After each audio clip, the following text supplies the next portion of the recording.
நீங்கள் தவறவிட்ட எபிசோடுகளை இப்பொழுதே காணுங்கள் உங்கள் Tandivan.com மற்றும் Tandivan யூடியூப் சேனலில்.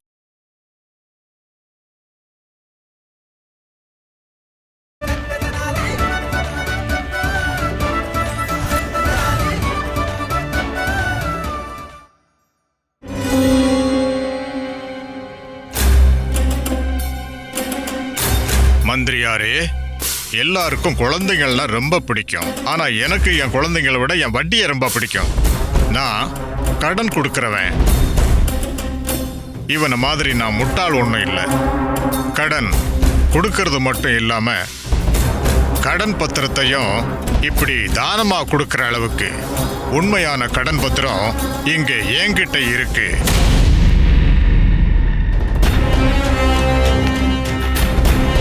நான் இவனுக்கு கொடுத்த கடனுக்கான வட்டி விகிதம் ஒரு மாசத்துக்கு 30% தெளிவா எழுதப்பட்டிருக்கு. அத நீங்களே நல்லா படிச்சு பார்த்துக்கோங்க. மந்திரியாரே, இந்த செல்வந்தர் வழங்கியிருக்கிற கடன் பத்திரம் பொய்யானது மகா மந்திரியாரே. யாராவது சாட்சி இருக்காங்களா? இருக்காங்க. இதோ இவங்க 2 பேரும் தான்.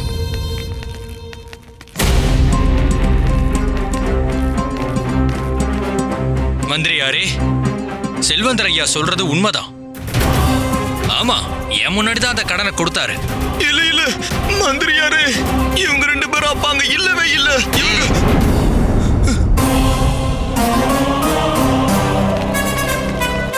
அப்போ உங்ககிட்ட ஏதாவது சாட்சி இருக்கா?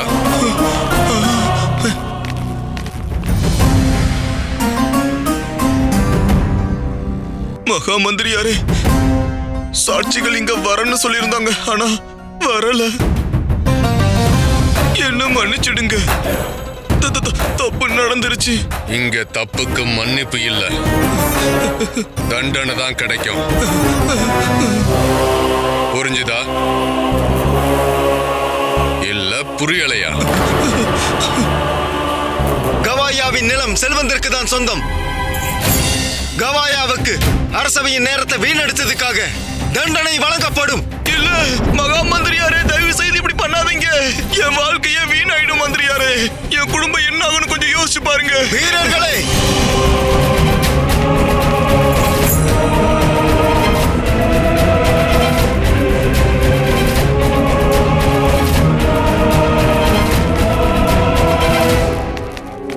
மகா மந்திரியாரே,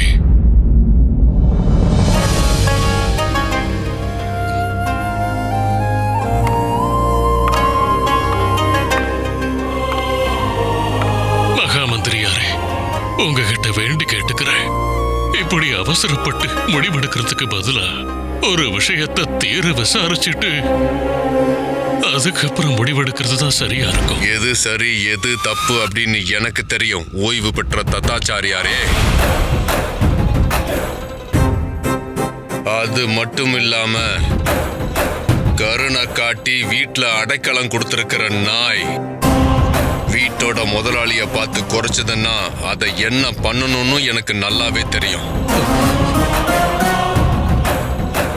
புரிஞ்சுதா?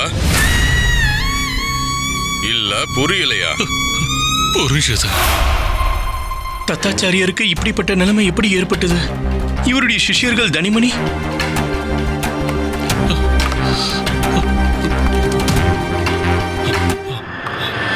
வேணாம் மந்திரியாரே, எனக்கு நியாயத்தை வழங்குங்க. மந்திரியாரே நிறுத்துங்க.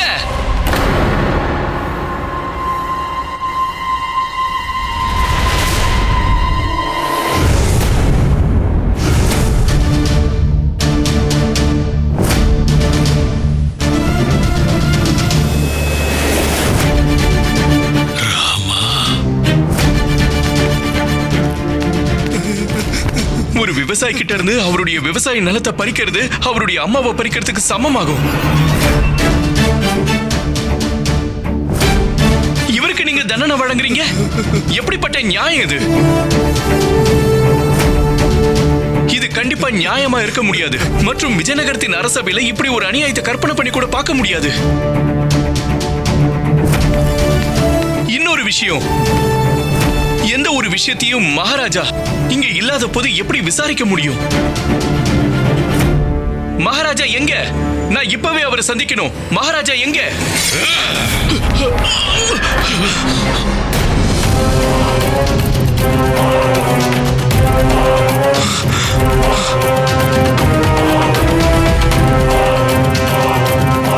உன் உயிர் தப்பிக்கலாம் இல்ல, விட்டு வச்சிருக்கேன்.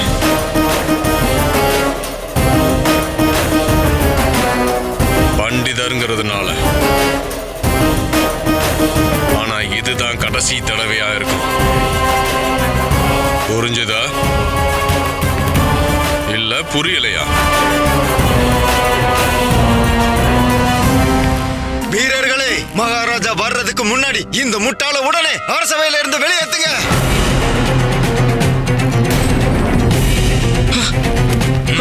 இருங்க, என்ன விடுங்க. நீங்க என்கிட்ட இந்த மாதிரி நடந்துக்கிறீங்கன்னு மகாராஜாக்கு மட்டும் தெரிஞ்சதுன்னா உங்க எல்லாரையும் தூக்கி வெளியில எறிஞ்சிருவாரு.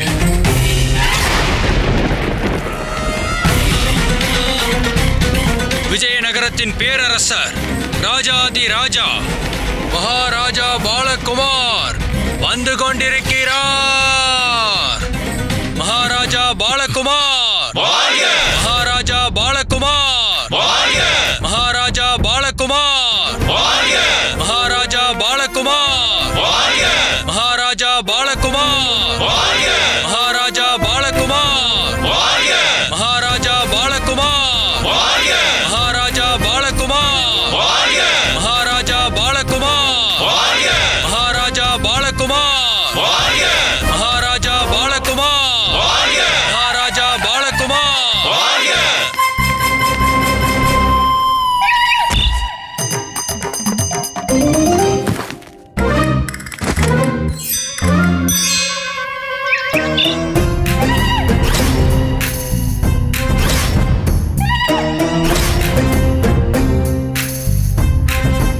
இந்த பாலகுமார் இப்ப மகாராஜாவா?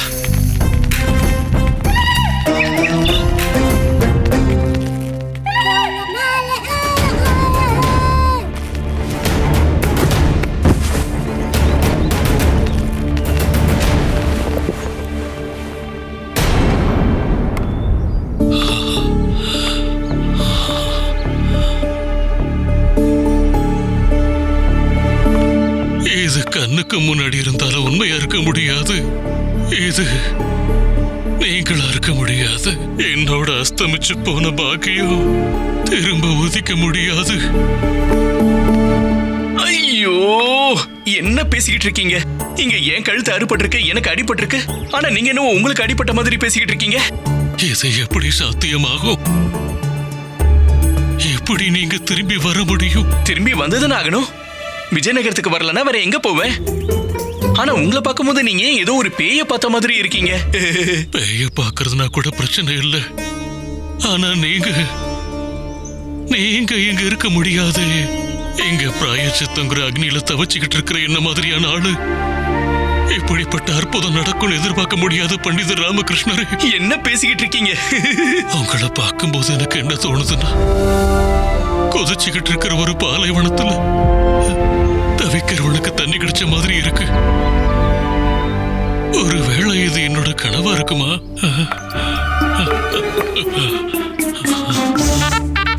இல்ல, இது உண்மைதான். நீங்க என் முன்னாடிதான் இருக்கீங்க, பண்டிதர் ராமகிருஷ்ணரே.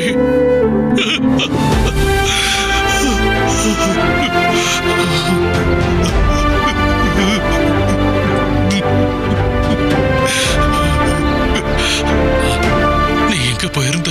என்ன எங்க தனியா விட்டுட்டு எங்க போன? ஏன் திரும்பி வர இவ்வளவு தாமதம்?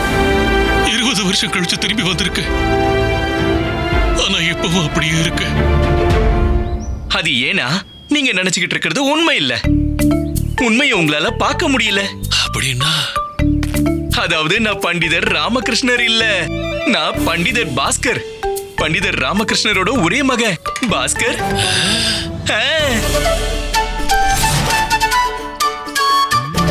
நான் உனக்கு சவால் விடுறேன். என்னோட நாடாவை திருடி காட்டு. நாளைக்கு சூரியன் உதிக்கிறதுக்கு முன்னாடி உங்க நாடாவை நான் திருடி காட்டுறேன்.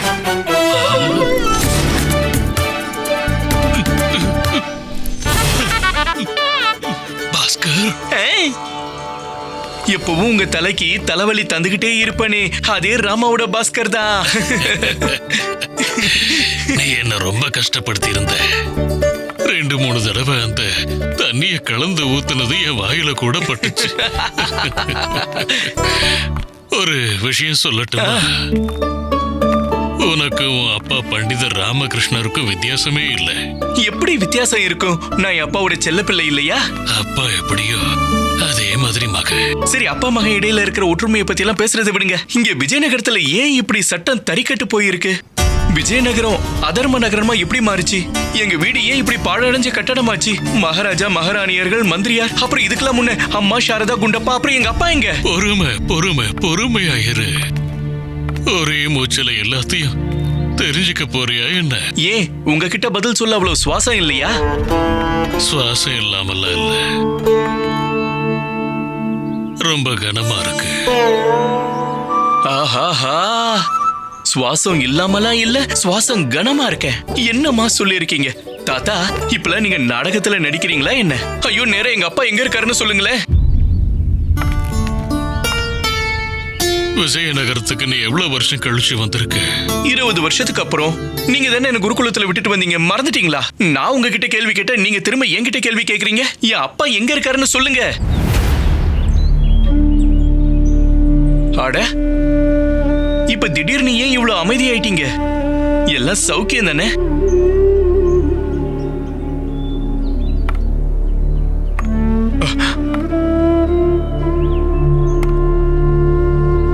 பாஸ்கர், உன்னோட அப்பா பண்டிதர் ராமகிருஷ்ணர் இப்ப இல்ல. இப்ப எங்க இல்ல? இங்க இல்லனா எங்க இருக்காரு? பாஸ்கர், உன்னோட அப்பா இறந்து போயிட்டாரு.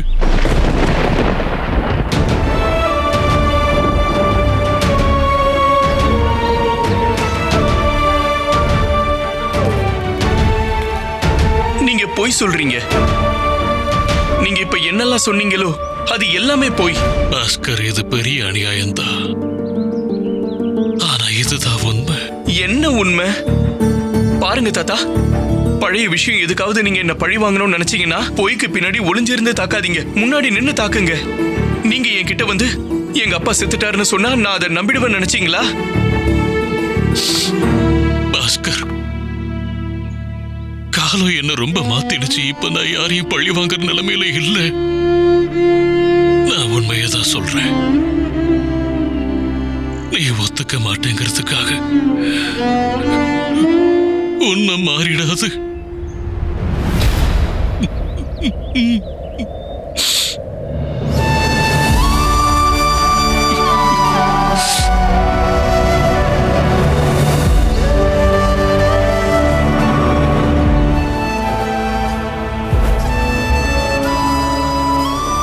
என்ன நடந்தது? எல்லாம் எப்படி நடந்தது? அன்னைக்கு என்ன நடந்ததுன்னு யாருக்கும் எதுவும் தெரியாது. மகாராஜா அவசரமா ஒரு உடனடி அரசவையை கூட்டினாரு. அந்த அரசவையில மகாராஜாவை தவிர மகா மந்திரி மட்டும்தான் அவர் கூட இருந்தாரு. நான் கூட இல்ல.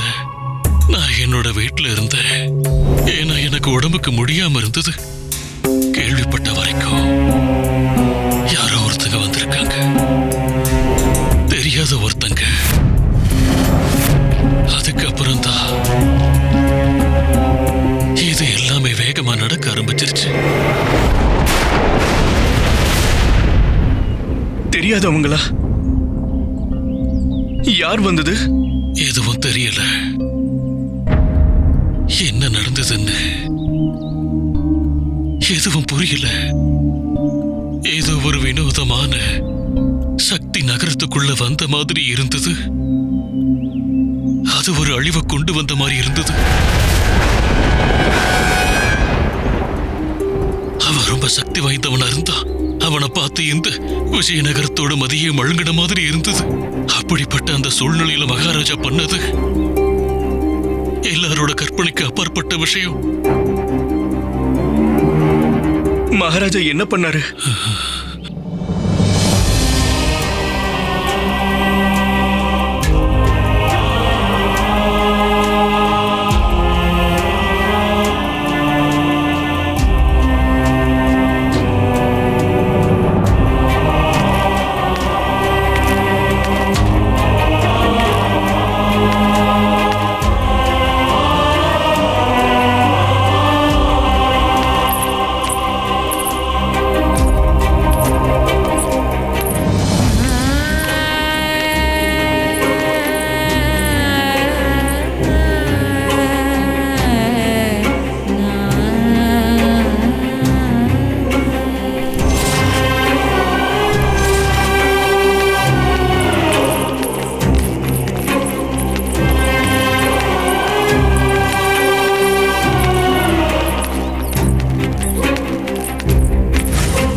அப்புறம் என்னுடைய அப்பா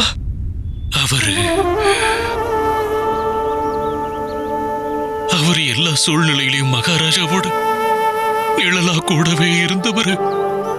அதனால மகாராஜா எங்க இருந்தாரோ அங்கதான் பண்டிதர் ராமகிருஷ்ணரும். வாங்க. இவ்வளவு அவசரமா எங்க போறீங்க? இவரு மகாராஜா எல்லாத்தையும் தியாகம் பண்ணிட்டு வனவாசம் போறதா சொன்னாரு. நானும் போகணும். இது மகாராஜாவோட கட்டளையா? சாரதா, சில சமயங்கள்ல கட்டளை எதுவும் வழங்கப்படாது. நம்மளே தான் அதை புரிஞ்சுக்கணும். அண்ணா, பாரு சாரதா, இப்ப என்கிட்ட அதிகமான நேரமும் இல்ல, பெருசா சொல்லவும் எதுவும் இல்ல. எப்ப எப்படின்னு தெரியல, ஆனா கண்டிப்பா திரும்பி வருவேன். அது வரைக்கும் நீ இங்கே இரு. அம்மாவையும் பாத்துக்கோ. கூடவே பாஸ்கரும் வருவான்.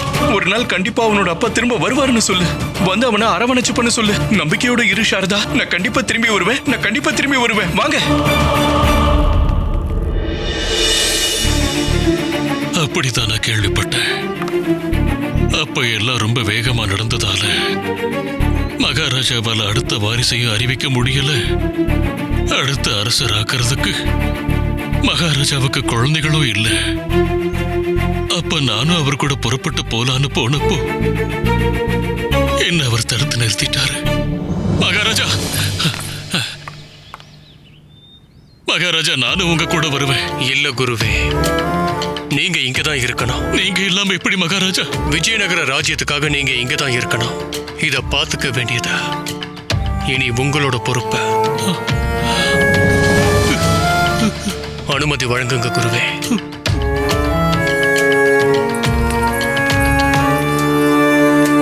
விஜயநகரத்தை பாத்துக்கிறதுக்காக என்ன எங்கேயே இருக்க சொல்லிட்டாரு. மகாராஜா புறப்பட்டு போனதுக்கு அப்புறம் அனாதையான ராஜ்யத்துக்கு அரசர் தேவைப்பட்டாரு. மகாராஜாக்கு வாரிசுகள்னு யாரும் இல்ல. மகாராஜாவுக்கு நெருங்கிய ராஜவம்சத்தை சேர்ந்த சொந்தமா பாலகுமார் மட்டும்தான் இருந்தா. பாலகுமார ராஜ சிம்மாசனத்தில் அமர்த்தணும். துர்பாகியம் தன் கூடவே எண்ணற்ற விபரீதங்களை கூட கூட்டிட்டு வரும்னு சொல்லுவாங்கல்ல. விஜயநகரத்தின் துர்பாகியம் அது கூட கைகாலாவை கூட்டிட்டு வந்தது. கைகாலா?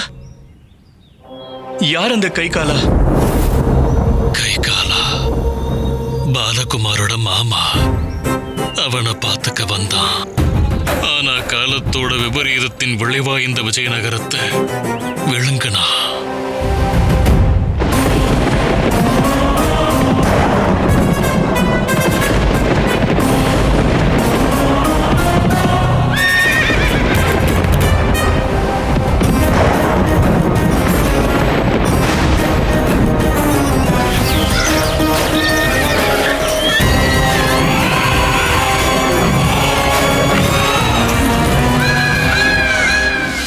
மகிழ்ச்சியும் சந்தோஷமும் பூத்து குலுங்கிட்டு இருந்ததோ அங்க இருள் சூழ்ந்திருக்கு. யாரும் எப்பவும் இவனை எதிர்க்கலையா? பொய்யை எதிர்க்கணும்னா உண்மைக்கு சக்தி தேவைப்படும். விஜயநகரத்தின் சக்தி விஜயநகரத்தை விட்டு போயிருந்தது. இந்த கைகால முதல்ல வந்தப்போ ரொம்ப அமைதியா இருந்தான். அமைதியா எல்லாத்தையும் கவனிச்சா. அவன் நோக்கத்தை எல்லார்கிட்ட இருந்து மறைச்சு வச்சிருந்தான்.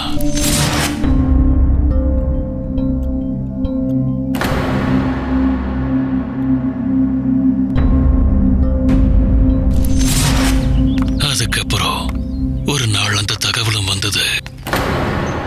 எந்த தகவல்? காட்டுல தீ பிடிச்சிருச்சுங்கிற தகவல். அந்த செய்தி விஜயநகரத்தை எரிச்சு பஸ்பமாக்கிடுச்சு. மகாராஜா, மகாராணிகள், பண்டிதர் ராமகிருஷ்ணர், மந்திரியார் திம்மரசு எல்லாரையும் பலியாக்கிடுச்சு. அப்படியே எந்த ஒரு நாளுக்காகத்தான் காத்துக்கிட்டு இருந்த மாதிரி இந்த கைகாலா தன்னோட உண்மையான முகத்தை காட்ட ஆரம்பிச்சான். நான் இந்த விஷயத்துல முடிவை சொன்னா அது சொன்னதுதான். அதை நீங்க பின்பற்றியாகணும். புரிஞ்சுதா? என்ன? இனி உங்களோட சேவை தேவையில்லை தத்தாச்சாரியாரே. ராஜகுரு பதவியை தியாகம் பண்ணிடுங்க. புரிஞ்சுதா? இல்ல புரியலையா? தியாகம் பண்ணணுமா? ஏன் பண்ணணும்? எதுக்கு பண்ணணும்? கிருஷ்ணதேவராயிருந்த ராஜ்யத்தை எப்படி தியாகம் பண்ணாரோ அப்படித்தான். விஜயநகரத்துக்கு இனி உங்களோட தேவை இல்லை. ஏய், இதெல்லாம் சொல்றதுக்கு நீ யாரு? சாக்ஷாத் மகாராஜாவே என்ன அவர் இல்லாத நேரத்துல இங்க நியமிச்சிட்டு போயிருக்காரு. இது என்னோட பதவி இல்ல, கடமை. உடம்புல தலை இருந்தா மட்டும்தானே கடமையை செய்ய முடியும். ஆனா இப்போ நான் என்ன பண்றது? என்னோட நிலைமை என்ன? அரசவையில நீ ஒரு ஓரமா அமைதியா இரு. ஒருவேளை என்னோட காரியத்துல எதுலயாவது நீ குறுக்கிட முயற்சி பண்ணன்னா அதுவே உன்னோட இறுதி காரியமா இருக்கும். புரிஞ்சுதா? இல்ல புரியலையா? புரிஞ்சது.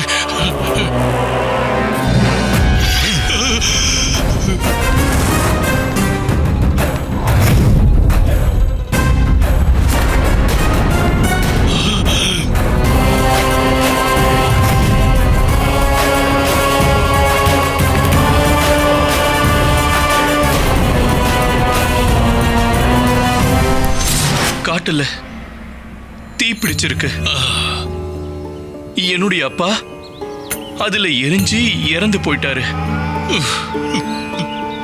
ரொம்ப நல்ல கதை தாத்தா. ஆனா நான் கதைகளை நம்புறவன் இல்ல. பாஸ்கர், நானும் அப்படித்தான் இருக்கணும்னு ஆசைப்பட்டேன். ஏன்னா அவன் என் கண் முன்னாடியே பல தடவை அவனோட புத்தியை பயன்படுத்தி மரண வாசல்ல இருந்து உயிரோட திரும்பி வந்திருக்கான். ஆனா இப்ப இந்த கதையே நிஜமாயிடுச்சு. அப்ப கொஞ்ச நாளைக்கு அப்புறம் நம்மளோட சில உளவாளிங்க சாட்சியை கொண்டு வந்தாங்க. இதை நான் எப்பவும் என் கூடயே வச்சிருக்கேன்.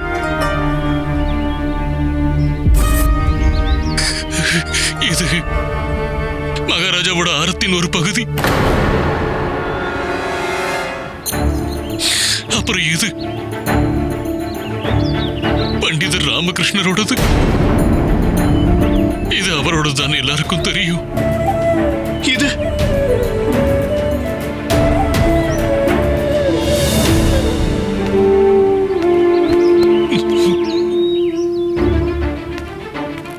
அப்ப அம்மா சாரதா, குண்டப்பா இவங்களா எங்க போனாங்க?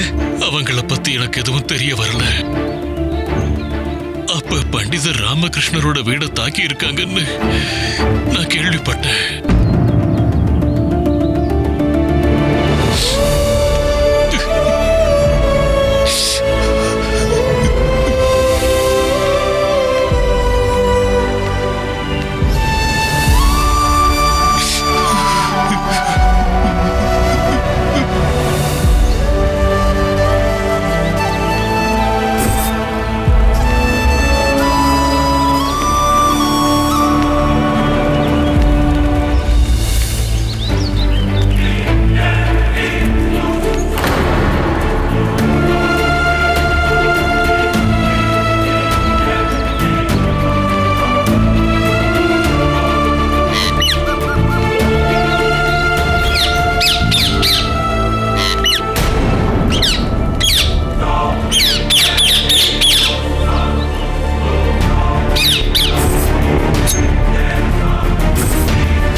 மகனே, குதிரை வண்டி இதோ இருக்கு. சீக்கிரமா வந்து ஏறு. கண்டிப்பா நீங்க ஒரு குதிரை கேப்பீங்கன்னு எனக்கு தெரியும். என்னது அது? 1.5 கஜம் நீளமா இருந்தாலும் அதால நடக்க முடியாதது. நாற்காலி. சரியான பதில்.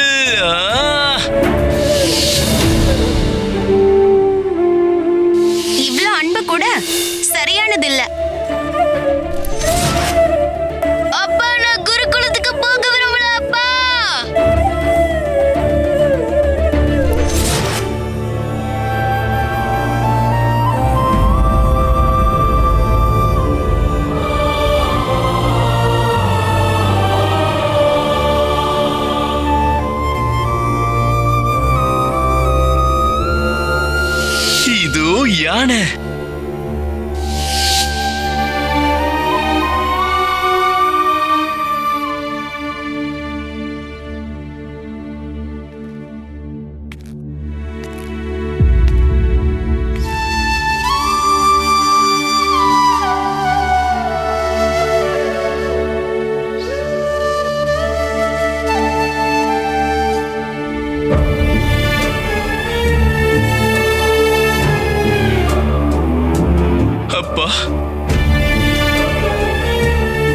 உயிரோட இல்லைன்னு தாத்தா சொல்றாரு.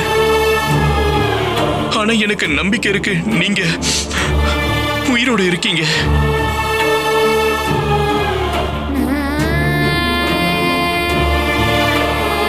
இருளை அகற்ற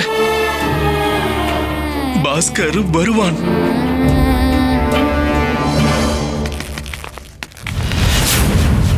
யாரு யாரது?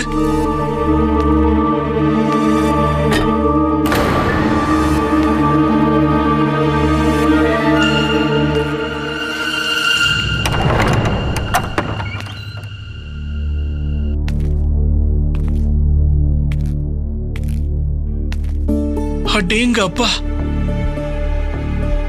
மொத்த வீடும் அலங்கோலமா இருக்கு. ஆனா இந்த அறை மட்டும் இவ்வளவு சுத்தமா, இவ்வளவு நல்லா எப்படி இருக்கு? யாரோ இங்க வசிச்சுக்கிட்டு இருக்கிற மாதிரி இருக்கு, யாரோ இங்க இருக்கிற மாதிரி இருக்கு.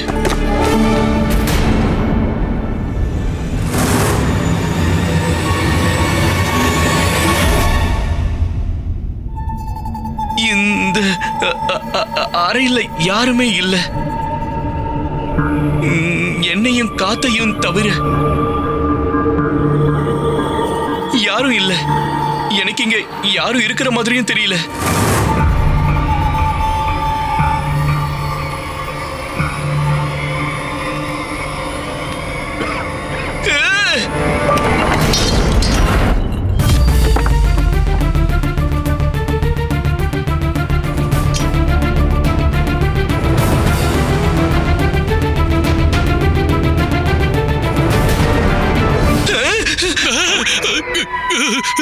நீ ஏன் இப்படி என்ன பயமுறுத்துற? தாத்தா, நீங்க இங்க என்ன பண்றீங்க? நாலு தடவை தாத்தான்னு சொல்லிட்டேன். தாத்தான்னு கூப்பிடாத, அப்படி எனக்கு என்ன வயசாயிடுச்சு? கண்ணாடி பாருங்க, உங்களுக்கே தெரிய வரும். என்ன வெகுமதியை வாங்கிட்டு போக வந்திருக்கீங்க? வெகுமதி வாங்க வரல, உன்னை பின் தொடர்ந்து இங்க வந்தேன். நீ என்ன அங்கேயே விட்டுட்டு வந்துட்ட. அப்ப ஏதாவது நல்ல நேரம் பார்த்துட்டு வரணுமா? என்ன நோக்கத்தோட என் பின்னாடி வந்துகிட்டு இருக்கீங்க? என்ன வேணும்? எனக்கு எதுவும் வேண்டாம், விஜயநகரத்துக்கு தான் வேணும். அச்சச்சோ தாத்தா, முதல்ல உன் பேரை சொல்லி கேட்டுக்கிட்டு இருந்த, இப்ப விஜயநகரத்தோட பேரை சொல்லி கேட்க ஆரம்பிச்சிட்டியா? ஐயோ ஆண்டவா, இன்னமும் உன் நாக்கு அதே மாதிரி நீண்டுகிட்டு தான் இருக்கு. நீங்க வாங்கன்னு பேசிக்கிட்டு இருந்த, இப்ப நீ வான்னு பேச ஆரம்பிச்சுட்ட. சரி விடு, போகட்டும். நான் சொல்றத கேளு தாத்தா. என்கிட்ட கிழிஞ்ச கோமன கூட இல்ல, என்னால உனக்கு என்ன தர முடியும்? உன்னை பண்டிதர் ராமகிருஷ்ணரோட மகன் தானே நீ? அது போதும். உன் அப்பாவோட திறமைக்கு அவரோட சில குணங்களாவது உன்கிட்ட இருக்கும்ல. இங்க வா, நான் சொல்றத கொஞ்சம் கவனமா கேளு. உட்காரு. நான் உன்கிட்ட வேண்டி கேட்டுக்கிறேன் பாஸ்கர் மகனே. விஜயநகரத்துல பழைய மாதிரி ஒரு தங்க யுகத்தை கொண்டு வா. ஒரு பெரிய சம்ஹாரத்தை பண்ணி அந்த அக்கிரமக்கார கை காலாவை வீழ்த்திடு. இந்த ராஜ்யத்து எதிரிகளை எப்படி பண்டிதர் ராமகிருஷ்ணர் வீழ்த்தினாரோ சரியா அதே மாதிரி. நீ கண்டுகிட்டு இருக்கிற பகல் கனவுல இருந்து தயவு செஞ்சு வெளியில வா. அதுக்கப்புறம் எங்களோட இந்த உடைஞ்ச வீட்டை விட்டு வெளியில போ. ஒழுங்கா குருமாதாவை போய் வீட்டுல பாத்துக்கோ. யாரு குருமாதா?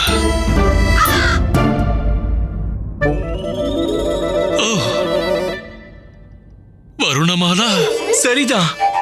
உங்க மனைவியை மறந்துட்டீங்களா? ஒவ்வொரு நொடியும் என் நினைவுகள்ல இருக்கா வருணமாலா. ஆனா கூடதான் இல்ல. அவ போயிட்டா. எங்க போனாங்க? அவ அம்மா வீட்டுக்கு. என்னோட துக்கத்தை பார்க்க முடியலன்னு. அவ குணத்தை பத்தி தான் தெரியும்ல. என்னோட ஒவ்வொரு கஷ்டத்தையும் அவ தாங்கிக்குவா. அங்க எல்லாரும் அவ படுற கஷ்டத்தை பார்த்து வருத்தப்பட்டுக்கிட்டு இருக்காங்க. என்னால உங்க சுகத்தை, அதாவது கஷ்டம் நிறைஞ்ச சுகத்தை நல்லாவே புரிஞ்சுக்க முடியுது. இப்ப என்னையும் இந்த கஷ்டத்துல இருந்து விடுவிச்சிருங்க. இங்க இருந்து நீங்க உடனே போங்க. இல்ல, நான் உன்னை விட்டு போக மாட்டேன். எனக்கு எதுவும் வேண்டாம். ஒரே ஒரு விஷயத்தை மட்டும் யோசிச்சு பாரு. நீ இப்ப இங்க வந்துட்ட. இது கனவா? இல்ல, தப்பு. இப்ப நான் அந்த தப்பை திருத்திக்க போறேன். இங்க இருந்து புறப்படுறேன். என்ன இந்த நிலைமையில விட்டுட்டு உன்னால எப்படி போக முடியும்? எப்படி வந்தனோ அப்படிதான்.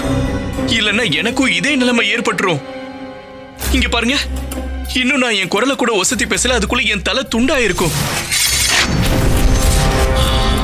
தாத்தா, ஒரு விஷயத்த கவனமா கேளுங்க. நான் சமுதாயத்தை திருத்தறவலாம் இல்ல. நான் ஒரு சாதாரண மனுஷன். நேரத்துக்கு சாப்பிடுறது, தூங்குறது, அப்புறம் கொஞ்சம் ஆடைகள் கிடைச்சதுன்னா எனக்கு அதுவே போதுமானது. அதுக்காக நான் எந்த ஒரு மகா சம்ஹாரத்தை பண்ணவோ இந்த உலகத்தை மாத்த வேண்டியதோ இல்ல. பாஸ்கர், நீ பண்டிதர் ராமகிருஷ்ணரோட மகன். எனக்கு அது தெரியும். வேற ஏதாவது சொல்லுங்க. நான் எதுவும் சொல்லல. உன்னை கேக்குறேன். அநியாயத்தை எதிர்த்து நிக்கிறதுக்கு பதிலா நீ தப்பிச்சு ஓட நினைக்கிற. இப்பதான் நீ என்ன சரியா புரிஞ்சுக்கிட்ட. கேளு, அநியாயத்தை நான் அப்புறமா எதிர்க்கிறேன். முதல்ல நீ உண்மையை ஏத்துக்கோ. நான் திரும்ப சொல்றேன், நான் ஏதோ ஒரு மகாநாயகன்லாம் இல்ல, ஒரு சாதாரணமான மனுஷன். எனக்கு நல்லது எது கெட்டது எதுன்னு தெரியும். எனக்கு இந்த விஜயநகரத்தை பத்தியும் கைகாலாவை பத்தியும் எந்த கவலையும் இல்ல, அவ்வளவுதான். சிவ சிவ சிவ சிவ சிவ சிவ, நீ எவ்வளவு பெரிய சுயநலவாதியா இருக்க. பண்டிதர் ராமகிருஷ்ணரோட மக ஒரு சுயநலவாதியா வளர்ந்திருக்கா. இப்படி எல்லாம் பேசும்போது உனக்கு கொஞ்சம் கூட வெக்கம் வரலையா? பண்டிதர் ராமகிருஷ்ணரோட எல்லா புண்ணியங்களையும் அப்புறம் அவரோட பேரையும் நீ மண்ணோட மண்ணா ஆக்கிட்ட. உன்னை எல்லாரும் ஓடி போனவன்னு சொல்ல நினைக்கிறியா? இன்னும் பேசுங்க. மனசுல இன்னும் ஏதாவது வார்த்தைகள் வந்ததுன்னா அதையும் சொல்லிடுங்க. இதயத்துல ஏதாவது ஒரு மூலையில ஏதாவது கொஞ்சம் நெஞ்ச கோவம் மிச்சம் இருந்தா அதையும் வெளியேற்றிருங்க. ஏன்னா நாளைக்கு சூரியன் உதிக்கும் போது நான் இங்க இருந்து போயிருப்பேன் தாத்தா. பாருங்க, எனக்கு இருக்கிறதெல்லாம் ஒரே ஒரு ஆசைதான், ஒரே ஒரு லட்சியம்தான். என் குடும்பத்தை தேடி கண்டுபிடிக்கணும். எனக்கும் விஜயநகரத்துக்கும் என்ன சம்பந்தம்? அந்த கைகாலா உன்னை இந்த நிலைமைக்கு ஆக்கிட்டான்னு நீ என்ன பணயமா வச்சு அவனை பழி வாங்கறதுக்கு நினைக்கிறல்ல? நீ கொஞ்சம் கூட மாறவே இல்லை தாத்தா. உனக்கு எப்பவுமே உன்னுடைய சுயநலம் தான் முக்கியமானது இல்ல?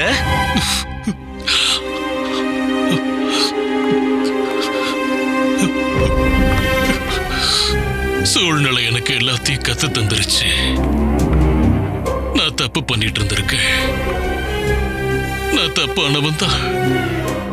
ஆமா பாஸ்கர், உண்மை என்னன்னா என்னோட தனிப்பட்ட லாபத்தை விட மிகவும் முக்கியமானது விஜயநகரத்தின் எதிர்காலம். இப்ப நீதான் ஒரு நம்பிக்கை ஒளியா இங்க வந்திருக்க. உன்னுடைய ஒளி விஜயநகரத்தின் அனைத்து இருளையும் அகற்ற போகுது. வேற இல்லைனாலும் பரவாயில்ல. அந்த கடவுள் உனக்கு பண்டிதர் ராமகிருஷ்ணரோட குணத்துல பாதி குணத்தை கொடுத்திருந்தாலும் எல்லாம் பழையபடி ஆயிடும். ஒரு புது ஆரம்பம் கிடைச்சிடும். ஆமா பாஸ்கர். பாஸ்கர், ஐயோ ஆண்டவா, இவன் திரும்பவும் ஓடிட்டானே. பாஸ்கர்,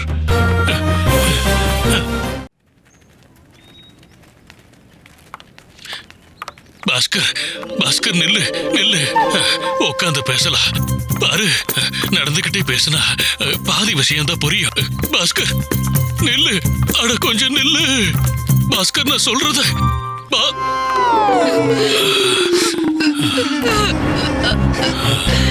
பாஸ்கர், பாஸ்கர். அட, என்ன விஷயம் தாத்தா? பாரு பாரு, இவங்க யாருன்னு தெரியுமா? உனக்கு தெரிஞ்சவங்க தான் யாராவது இருப்பாங்க. எனக்கு என்ன? இல்ல, இது அந்த விவசாயி கோப்பையாவோட மனைவி. அந்த கடன் கொடுக்கிறவன் நிறைஞ்ச சபையில அங்க எல்லாரும் முன்னாடியும் கைகாலாவோட சேர்ந்து அநியாயம் பண்ணானே, அவன் குடும்பம். பாரு, இவங்களோட கணவர், வீடு, நிலம் எல்லாமே போயிடுச்சு. இவங்களுக்கு அநியாயம் நடந்திருக்கு. நீதான் இவங்களுக்கு நியாயம் வாங்கி தரணும்.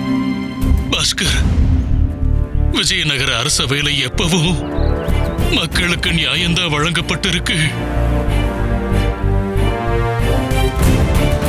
ஞாபகம் இருக்கா? எனக்கு எதுவும் ஞாபகம் இல்ல. பாஸ்கர், நில்லு. உனக்கு ஞாபகம் இல்லையா? அப்ப பாவம் இந்த மக்கள் என்ன பண்ணுவாங்க? அவங்க விதியில என்ன இருக்கோ அதான் நடக்கும். ஏன் என்ன பின்தொடர்ந்தே வந்துகிட்டு இருக்க? ஏன்னா நானும் பண்டிதர் ராமகிருஷ்ணரும் இந்த விஜயநகரத்தை பாதுகாப்போன்னு சபதம் எடுத்திருந்தோம். இந்த ராஜ்யத்துக்கு எந்த ஒரு பாதிப்பும் வரவிடாம தடுக்கிறது எங்களோட கடமை. ஆனா அப்பதான் இப்போ உன் கூட இல்ல இல்லையா? அந்த சபதத்தை நீயே தனியால நிறைவேத்து. அதை நிறைவேற்றதான் நான் முயற்சி பண்ணிக்கிட்டு இருக்கேன். அது சரிதான். என்ன மாட்டி விட்டா? இல்ல, மாட்டி விட்டலாம் இல்ல, சொல்லி புரிய வச்சு. உனக்கு உன்னுடைய பொறுப்புகளை புரிய வச்சு. ஐயோ, என்ன பொறுப்புகள், என்ன கடமைகள் தாத்தா, என்னை விட்டுடு. அப்புறம் பாரு, எனக்கு உன்னுடைய இந்த விஜயநகரத்துக்கும் எந்த சம்பந்தமும் இல்ல. அப்புறம் அந்த கண் கலவோ கை கலவோ அவனுக்கும். அமைதி அமைதி அமைதி அமைதியாரு, அமைதியாரு. அந்த துஷ்டனோட பேரை வாயால சொல்லக்கூடாது. ஒருவேளை யாராவது அதை தப்பா எடுத்துக்கிட்டாங்கன்னா அவன் அப்பவே அவங்க கண் முன்னாடி தோன்றிடுவான். அவன் எங்க இருந்தாலும் அங்க இருள் சூழ்ந்திடும். அங்க மக்களோட அலறல் சத்தத்தை தவிர வேற எதுவுமே கேட்காது.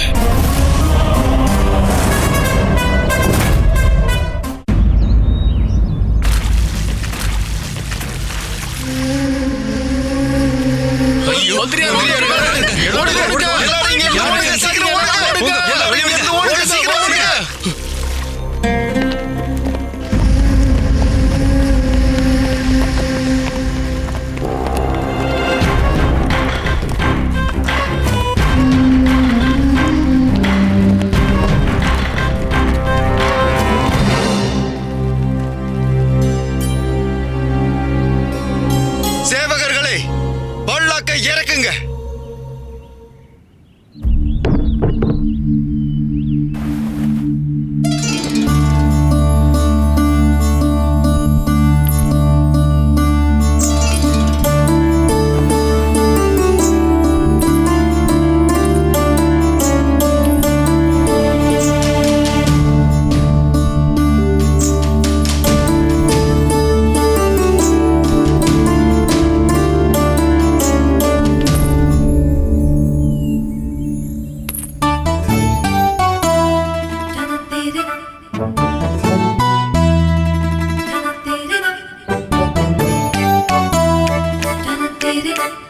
வாமோ, சீக்கிரமா வாங்க வேண்டியதெல்லாம் வாங்கிடலாம்.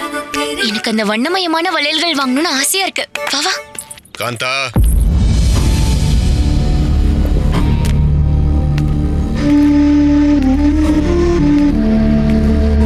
என்ன ஆசைப்படுறீங்களோ அதை வாங்கிக்கோங்க. சங்கடப்படாதீங்க. புரிஞ்சுதா இல்ல புரியலையா? சரி, உங்க கட்டளைப்படியே போலாமா?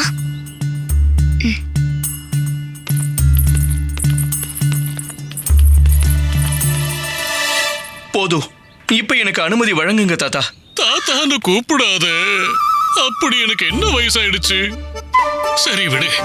இவ்வளவு நேரமா நான் உன்கிட்ட சொல்லிக்கிட்டு இருந்த விஷயங்களை கேட்டு உன் மனசு கொஞ்சமாவது மாறி இருக்கு. இப்ப நான் உனக்கு அனுமதியை வழங்குறேன். இது என்னுடைய கட்டளை பாஸ்கர். போய் மூழ்கிக்கிட்டு இருக்கிற இந்த விஜயநகரத்தை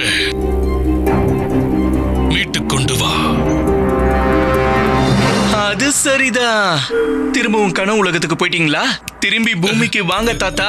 நான் இங்க இருந்து புறப்பட்டு போக அனுமதி கேட்டுக்கிட்டு இருந்தேன். நான் உனக்கு இங்க இருந்து புறப்பட்டு போக அனுமதி வழங்கவும் மாட்டேன், போகவும் விட மாட்டேன். அப்ப உங்களுடைய அனுமதியை உங்ககிட்டயே பத்திரமா வச்சுக்கோங்க. நான் இப்ப கிளம்புறேன். பாஸ்கர், பாஸ்கர் நில்லு, நில்லு. பாஸ்கர் நில்லு, பாஸ்கர் நில்லு, பாஸ்கர் நில்லு, Bhaskar.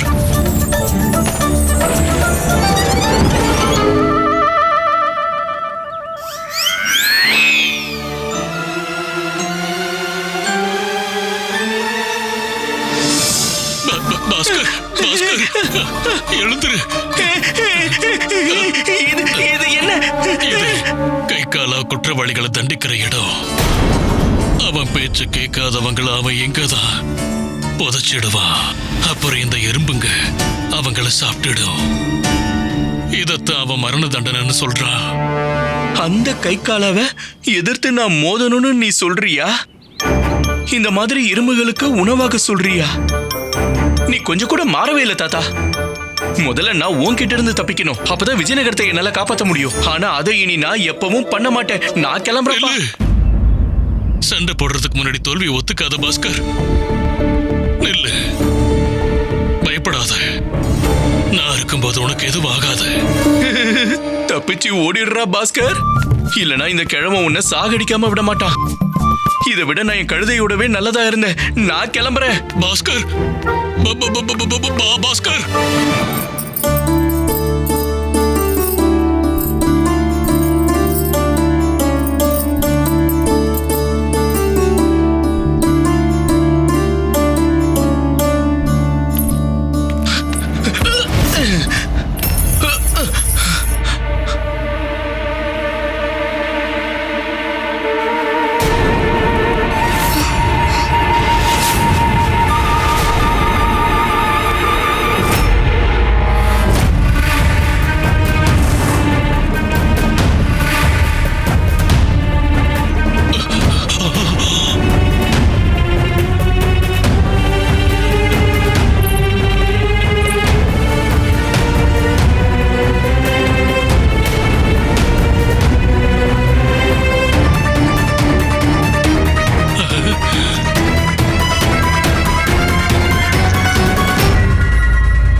Catch us on TV, Tandivan.com, Facebook and YouTube.